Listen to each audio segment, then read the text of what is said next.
अवैध रेत पर कार्रवाई से घबराए कारोबारी। बिजूरी में वन कार्यालय पर दबाव की राजनीति। वन परिक्षेत्र बिजूरी में अवैध रेत उत्खनन के खिलाफ वन विभाग की सख्त कार्रवाई से रेत कारोबारियों में खलबली मची है। रेंजर पवन ताम्रकार द्वारा अपनाई गई कड़ी नीति के चलते कई वाहन जब्त किए गए, जिससे बौखलाए अवैध कारोबारी अब विभाग पर दबाव बनाने के हथकंडे अपना रहे। सूत्रों के अनुसार कार्रवाई के दौरान रेत माफियाओं ने वन अमले को रोकने की कोशिश की। इस दौरान शासकीय कार्य में बाधा डालने, छीना झपटी और धक्का मुक्की जैसे गंभीर आरोप सामने आए। बताया जा रहा कि हालात को प्रभावित करने के लिए महिलाओं को आगे किया। जब मौके पर माफियाओं की एक न चली तो बाद में वन कार्यालय के बाहर प्रदर्शन कर दबाव बनाने का प्रयास किया। वाहन मालिक की शिकायत पर उठे सवाल। कार्रवाई से बचने के उद्देश्य से ट्रैक्टर मालिक रवि सिंह बघेल द्वारा पुलिस में शिकायत दर्ज कराई। शिकायत में दावा किया गया कि ट्रैक्टर किसी निजी कार्य के लिए उपयोग में था। हालांकि विभागीय जानकारों का कहना है, यदि कार्य वैध होता तो मौके पर विवाद और शासकीय कर्मचारी के साथ दुर्व्यवहार की स्थिति क्यों बनती। क्षेत्र में यह चर्चा तेज है कि अवैध रेत कारोबार से जुड़े लोग अब कार्रवाई करने वाले अधिकारियों को झूठे मामलों में फंसाने की रणनीति पर उतर आए हैं। वन विभाग की सख्ती से जहां अवैध गतिविधियों पर अंकुश लगा, वहीं दूसरी ओर दबाव और विरोध की राजनीति प्रशासन के लिए नई चुनौती बनती जा रही।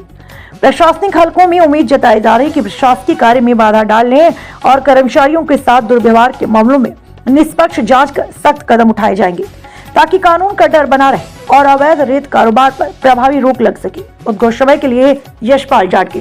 ये 13 तारीख की घटना है। बीच प्रभारी हमारे जदा टोला बीच के अपना रूटीन गश्ती में थे, तब उनको 2 ट्रैक्टर रेत भरते हुए दिखाई दिए, तो उन्होंने पास जाके कार्रवाई करना चाहा। तो उनके पहुंचने के पहले ही एक ट्रैक्टर तो जो है जो वो रेत लोड किया हुआ था, बिना किसी उसके भाग गया सीधे। तो वो जो है देख पाए कि किसका ट्रैक्टर है, क्या नंबर है, बाकी उसका तो भाग गया।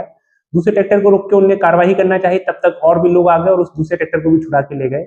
इस घटनाक्रम की से उन्होंने मुझे अवगत कराया। तो मैंने बोला ठीक है, हम ट्रैक्टर को ढूंढने का प्रयास करते हैं। और उनको भी जानकारी थोड़ी बहुत लगी, तो उन्होंने बताया कि फला व्यक्ति का ट्रैक्टर है और कोठी निवासी है वो, कोई बुंडुल करके।